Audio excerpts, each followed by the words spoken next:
అంబటి రాంబాబన్న మీద దాడి ఏ రకంగా దాడి చేశారు? 10:30కు ఆయన గుడికి పోయి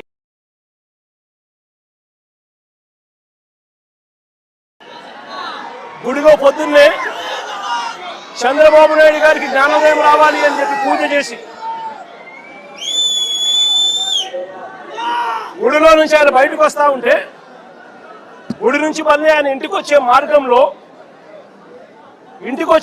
గుడి నుంచి ఇంటికి వచ్చే మార్గంలో ఏకంగా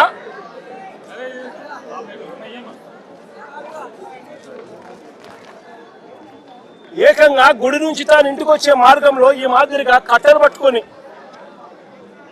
పోలీసులను పెట్టుకొని పోలీసుల సమక్షంలో ఈ మాదిరిగా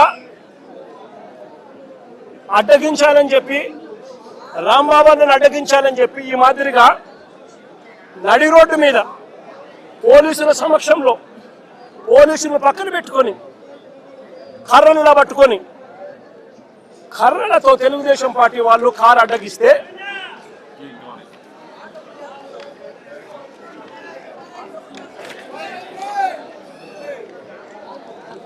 ఈ మాదిరిగా పోలీసులను పెట్టుకొని కర్రలతో ఈ మాదిరిగా కారు అడ్డగిస్తే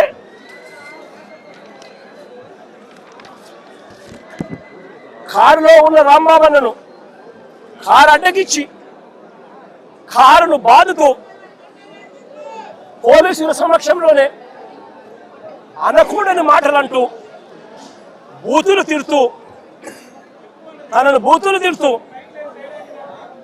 తన కారు మీద దాడి చేస్తే రాంబాబన్న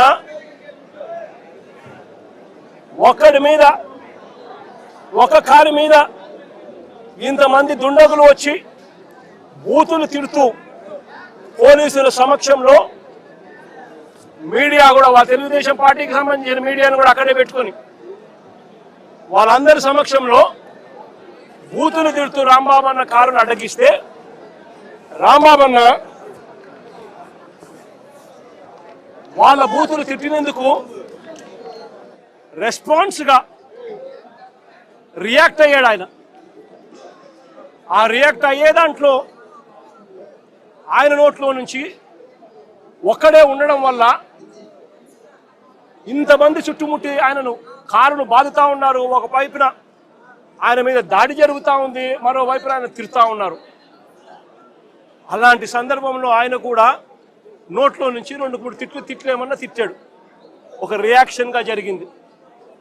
నేను అడుగుతా ఉన్నా ఇదే చంద్రబాబు నాయుడు గారిని, ఇదే పవన్ కళ్యాణ్ గారిని, ఇదే నారా లోకేష్ గారిని అడుగుతా ఉన్నా, మీరు తిట్టే తిట్టులకు ఎటువంటి రియాక్షన్ అవసరం లేదు, మీ మీద ఎటువంటి అటాక్ లేకుండానే మీరు రొటీన్గానే తిడుతూ ఉన్నారు. ఈ మాదిరిగా ఇదేమి కొత్తగా జరిగేదేమీ కాదు. మీరు తిడితే ఒక రకంగా ఉంటుంది, అంబటి రాంబాబన్న ప్రాణం మీదకి వచ్చినప్పుడు రియాక్షన్గా ఆయన తిడితే మాత్రం ఇంకొక రకంగా దాన్ని చిత్రీకరిస్తూ ఉన్నారు. అయినప్పటికీ కూడా రాంబాబన్న ఇంటికి వచ్చి 10:30కు అది జరిగితే 10:30-11:30 గంట 10:30 ప్రాంతంలో అది జరిగితే ఆయన ఇంటికి వచ్చి 12 గంటలకు 1 గంటకు ఆ ప్రాంతంలో ఇంట్లో తాను ప్రెస్ మీట్ కూడా పెట్టి జరిగిన విషయమంతా కూడా వివరించి, ఆయన పెద్ద మనిషి కాబట్టి, సంస్కారం ఉన్న వ్యక్తి కాబట్టి ఆయన నేను తిట్టకుండా ఉండాల్సింది అని కూడా చింతిస్తూ చెప్పాడు. అంటే తన మీద దాడి జరుగుతూ ఉన్నా, తనను ఒకవైపున తిరుగుతూ ఉన్నా, అప్పుడు భావోద్వేగంలో ఆయన 2 తిట్టినందుకు ఇంటికి వచ్చి బాధపడి ప్రెస్ మీట్ పెట్టి మీడియా సమక్షంలో ఆయన దీనికి వివరణ ఇస్తూ, అయినా నేను తిట్టకుండా ఉండింటే బాగుండేది, నేను చింతిస్తున్నాను అని సంస్కారం కలిగిన వ్యక్తిగా అంబటి రాంబాబన్న వివరణ కూడా ఇచ్చాడు. అంతటి సంస్కారం ఉన్న వ్యక్తిని నిజంగా చేతనైతే పొగడాలి, నిజంగా చేతనైతే పొగడాలి. తప్పు చేశాడు, వాళ్ళు చేసిన దానికి వాళ్ళు తిట్టిన దానికి, వాళ్ళు ఆయన కారు మీద దాడి చేసినప్పుడు జరిగిన భావోద్వేగ పరిణామంలో కూడా ఆయన ఒకవేళ తిట్టింది తప్పి అయితే క్షమాపణ అని చెప్పన్నట్టుగా తాను చింతిస్తూ చెప్పినప్పుడు శాతనైతే తనను చేసిన మంచి పనికి పొగడాలి. కానీ వీళ్ళేం చేశారు, దాన్ని వక్రీకరిస్తూ, దాన్ని ట్విస్ట్ చేస్తూ, ఏకంగా అంబటి రాంబాబును హత్య చేయడానికి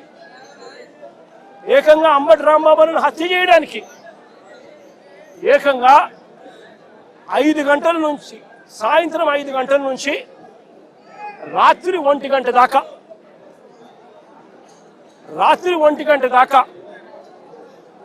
సాయంత్రం 5 గంటల నుంచి రాత్రి 1 గంట దాకా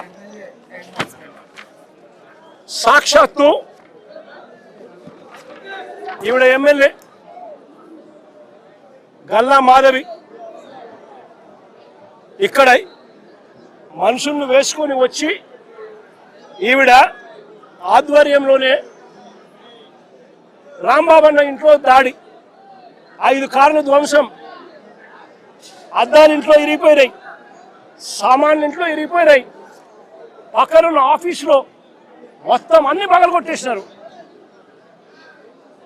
ఇంట్లో ఆడవాళ్ళు ఉన్నారు, ఆడవాళ్ళ ప్రాణాలకు నష్టం జరిగే విధంగా తిడుతూ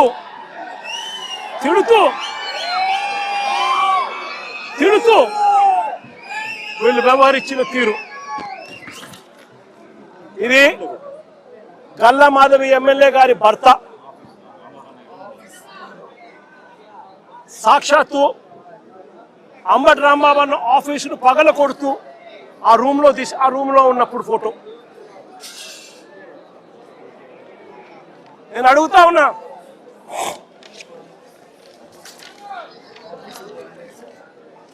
అంబటి రాంబాబు ఆఫీసును కాలుస్తా ఉన్న ఫోటో.